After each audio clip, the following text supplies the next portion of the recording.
Hello and thank you for joining us on the Capitol Report on NTD Television. I'm Steve Lance. Here's a look at some of the stories we've been following for you today. The two prosecutors in charge of the criminal investigation into former President Donald Trump have suddenly resigned today, throwing the future of the probe into question. The White House is trying to send a message to Russia, allowing sanctions on the parent company of Nord Stream 2.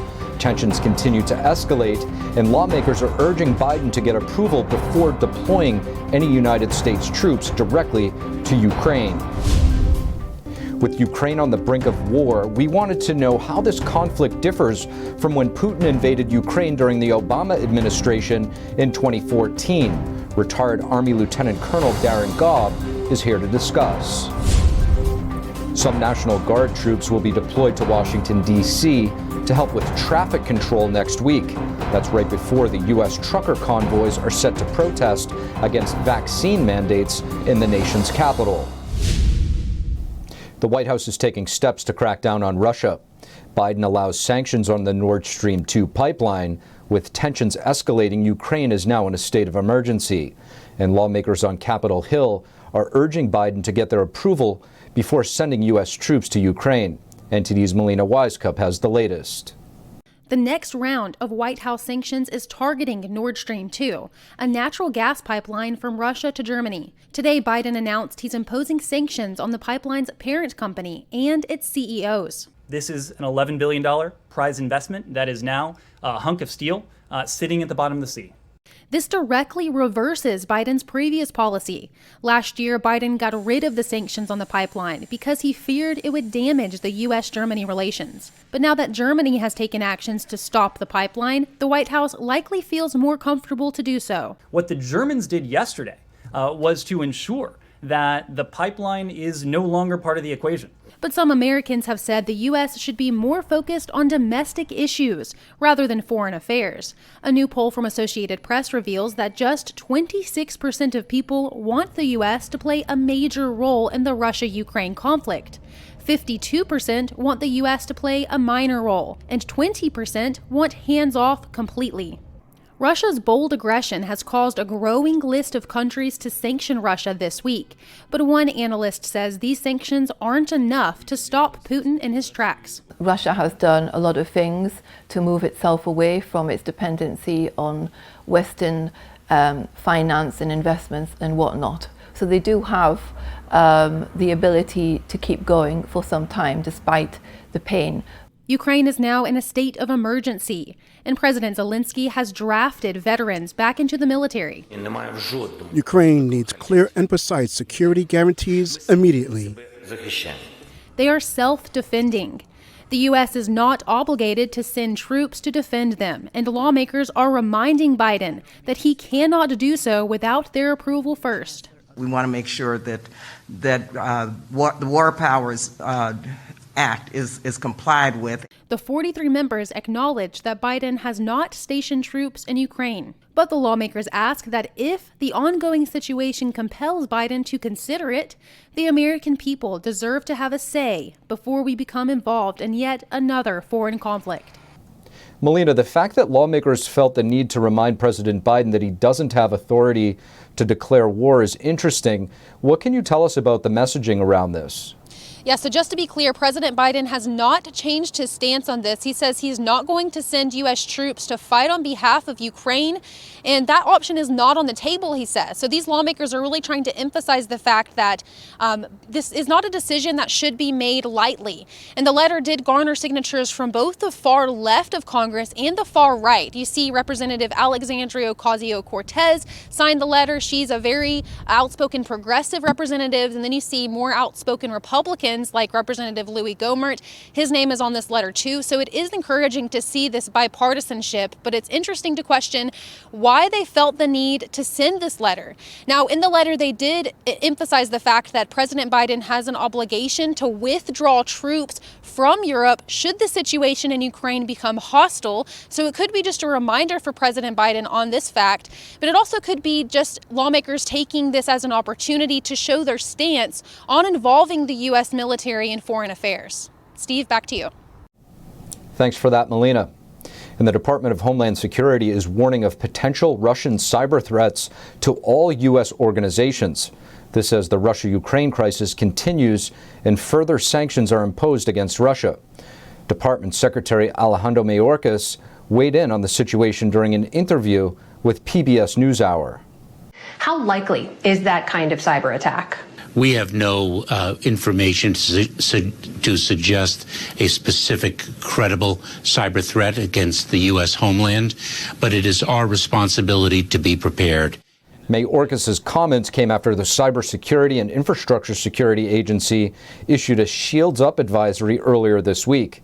That advisory says the Russian government understands that disabling or destroying critical infrastructure can augment pressure on another country and, quote, accelerate their acceding to Russian objectives. The agency also says it is mindful of the potential for Russia to destabilize areas outside of Ukraine. The agency recommends that all organizations, regardless of size, adopt a heightened posture on cybersecurity to protect their most critical assets. With Russian troops mounting in key positions surrounding Ukraine, the tension in Eastern Europe continues to build.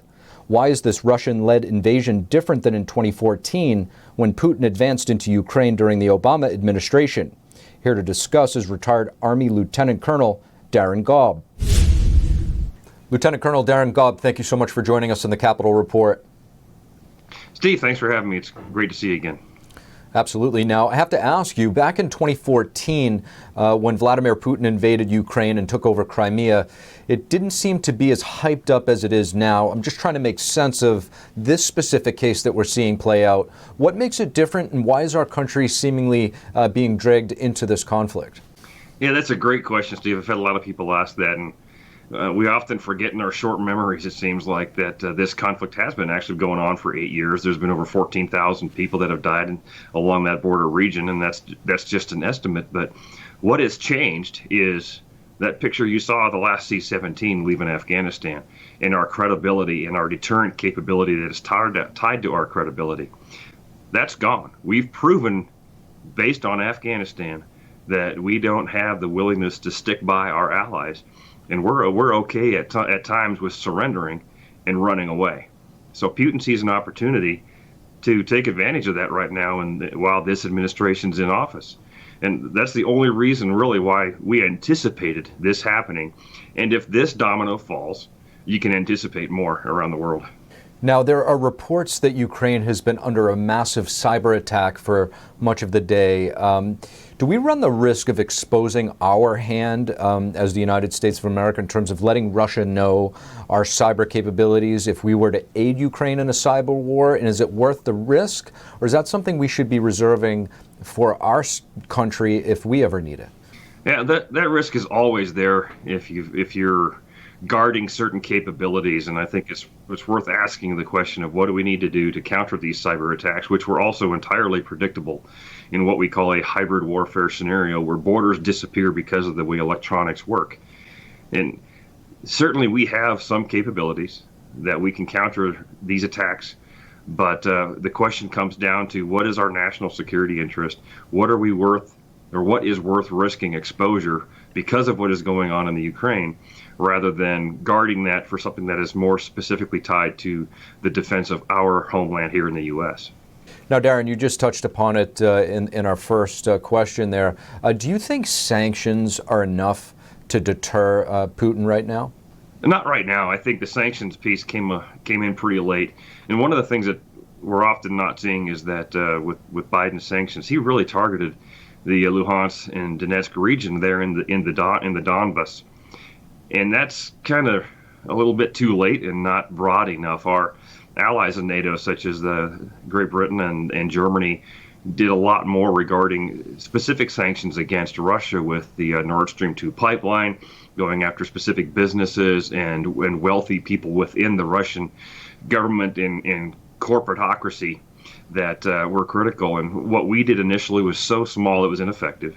And now it's growing into a point of being too late. Russia's invested way too much with the number of forces they have out in the field training and posturing to not come away from all this with some sort of concession. So this is not going to end without Russia gaining something Again, they've been risking a lot, and they're going to have to make a decision on what level of risk are they going to assume by going into Ukraine. Are they going to stop in those two regions, or are they going to keep moving further? Lieutenant Colonel Darin Gaub, thank you. Yeah, thanks, Steve. It's a pleasure to be here. The two prosecutors in charge of the Manhattan District Attorney's criminal investigation into former President Donald Trump have suddenly resigned today, throwing the future of the probe into question. A spokesperson for District Attorney Alvin Bragg confirmed the resignations of Carrie Dunn and former Mafia prosecutor Mark Pomerantz. Both of them started with the probe under the former District Attorney Cyrus Vance Jr. A spokesperson for Bragg said they're grateful for their service, but declined to comment any further, saying the investigation is ongoing. Democratic Congresswoman Rashida Tlaib will deliver a formal response to President Biden's State of the Union address next Tuesday. Tlaib will represent the left-wing group Working Families Party in her speech. According to Politico, she is expected to blast Republicans and moderate Democrats for holding up Biden's Build Back Better bill. She will also argue that it was liberal members of Congress that have pushed for Biden's agenda. Tlaib is a member of the so-called Squad on Capitol Hill. They're regarded as some of the most progressive and far-left members in the United States Congress. The Pentagon will deploy 700 National Guard members to Washington, D.C. This is to prepare for the trucker convoys protesting against vaccine mandates next week. Defense Secretary Lloyd Austin has approved the request from the D.C. government and the U.S. Capitol Police. The troops will be helping with traffic control during demonstrations in the coming days, and they will not be carrying firearms. Truckers are planning separate convoys across the United States, inspired by recent trucker protests in Canada.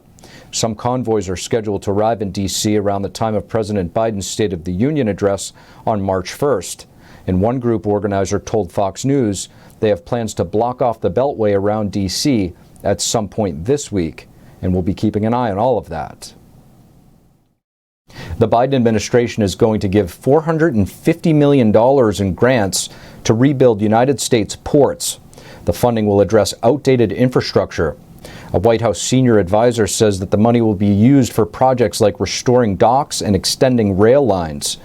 The administration hopes that modernizing U.S. ports will ease supply chain demands and inflation. The federal government will award the grant on a competitive basis. U.S. ports will be able to apply through May, and the White House will award the funding by next fall. The Supreme Court today is hearing a dispute over a Trump-era immigration policy. This as sheriffs across the country are demanding transparency over illegal immigrants coming into their communities. With the world focused on the Russia and Ukraine conflict, the Chinese Communist Party continues to calculate its plan for global dominance. How might they use this conflict to advance their goals? Last year, America lost more than $5.8 billion over consumer fraud. We'll tell you the most common causes in just a moment.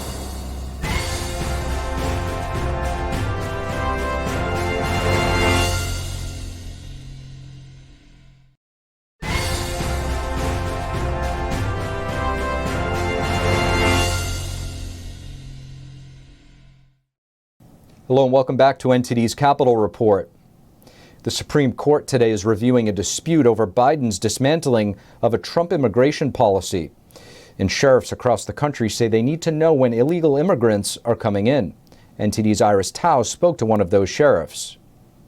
The Supreme Court on Wednesday weighed on whether Republican-led states may defend a Trump-era immigration policy that Biden has chosen not to stick to. But if they didn't want, let's posit they don't have to. What should they do? Then they should not have objected, and they should have allowed the states to step in and defend the rule when they wouldn't. What the states are defending is the public charge policy. It allowed officials to deny green cards to immigrants if they rely too heavily on public assistance. But Biden's way of ending it is now challenged. The Biden administration rescinded the rule without notice and comment rulemaking. As the debate continues, the foreign-born population in the country has hit a record high. The new report by the Center for Immigration Studies shows there are now more than 46 million legal and illegal immigrants in the country. That's up 1.6 million over the last year. The decision by the Biden administration to parole people into the United States and not look for illegal immigrants in the United States unless they've committed a very serious crime is almost certainly encouraging ever more numbers of people to enter the United States illegally and settle here. And an end to it is not in sight. Unless there's a change in that policy, we're going to expect to see lots of illegal immigrants continue to come in, and legal immigration will continue to run at very high levels. This, as the new Washington Times report says, sheriffs across the country are demanding to be notified as illegal immigrants are released in their communities. It's like this administration is not transparent and not ready to provide information to leaders in different communities across this country. Sheriff Sam Page told NTD that he's seen a lot of changes over the last year. So what I'm seeing over the past year is basically going from nearly 50% of the persons coming out of jail coming in and being interfaced with ICE to nearly none. And here's a message from Sheriff Page to Washington. If we fail to secure our borders, every sheriff in America will become a border sheriff. And we're seeing that they are right now. Reporting in Washington, D.C., Iris Tao, NTD News. Chinese state media accidentally posted its rules on how to cover the Russia and Ukraine conflict. The inadvertent post hinted at a possible Chinese takeover of Taiwan. Here to discuss with us what China may be thinking while all eyes are on Russia and Ukraine, we're happy to have Chief Technology Officer of TLAIB, Jason Ho. Jason Ho, thank you for joining us on the Capitol Report. Thank you. Thank you for having me here. Now, Jason, it's more and more difficult to keep up with the headlines these days in the United States between what's happening in Ukraine, Canada, our southern border, you name the crisis. Meanwhile, you have the Chinese Communist Party lurking in the shadows. What do you think the CCP is thinking right now, and how might they take advantage of this situation while the U.S. is distracted? Actually, this is whatever happened in Ukraine is very strong challenge to the CCP at this moment. And I cannot say CCP is a turmoil, but I will say CCP inside has strong friction because Xi Jinping wants to be the emperor this year. He wants to maintain his power in CCP unlimited, almost forever. And there's one person has been done that. That's the CCP's founder, Mao Zedong. And a lot of people think Xi Jinping is Mao Zedong's second. But actually, there's another person who have done the same. That's Mao Zedong's wife, Jiang Qing. And Jiang Qing has been arrested suddenly, and the Gang of Four disappeared from the CCP history forever. So I think if Xi Jinping doesn't have action about Taiwan and the challenge inside the CCP, he will face a lot of challenge and trouble. Now, when it comes to Taiwan, what sort of things is the CCP doing to gradually or not so gradually edge their way into that country? CCP is not Russia. It's very different from Russia. Chinese culture also very different from Russia. And CCP, first, I don't think PLA willing to fight in the battlefield. So a formal invasion like Russia does, I think is very unlikely. And China, their strategy is very simple. When they can steal, why they have to risk? For them, they have maintained wonderful relationship with the top level society in Taiwan. And a lot of politicians, the people in power, they were born in the same region and with the CCP and the power players. In that case, they have connections, almost like family connections. The CCP definitely will exercise their power through those connections to have Taiwan on their side. In that sense, it doesn't seem an invasion is wise or necessary. Now, Jason, I want to ask you, why should Americans be concerned about the CCP invading Taiwan, and what are the implications? Just look at the infiltration level. You look at the U.S. CCP also infiltrated terribly. I think a lot of Americans would agree. And so many different organizations, different branch in government, so many companies, we can see the shadow of the CCP. If CCP can do so well in the U.S., definitely, and Taiwan still, as a type of Chinese, still speak the same language, still share the same culture, it's very easy for CCP to infiltrate Taiwan profoundly. In that case, and definitely CCP is very smart, And that's why they can show their aggression towards the world. They will calculate, is invasion better? It's a lot of risk, and they will face the sanction from the world, or they just use their influence to have Taiwan on their side. And therefore, the situation in Taiwan is very different the situation in Ukraine. Jason Ho, thank you. Thank you. And a new report says Americans lost more than $5.8 billion over consumer fraud last year. That's a 70% increase from the previous year.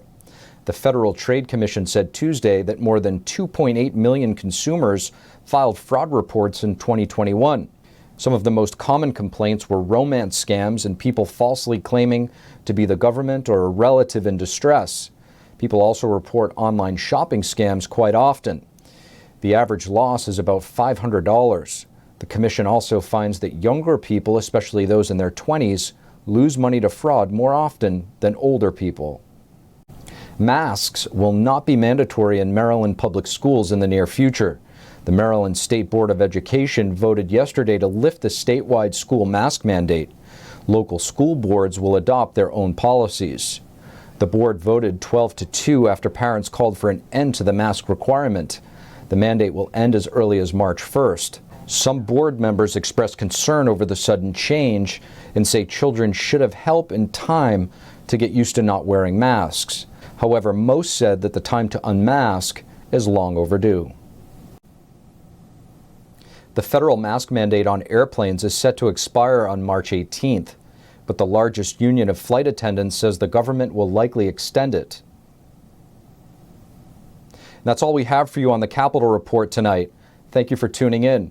From Washington, D.C., I'm Steve Lance, and we'll see you again tomorrow.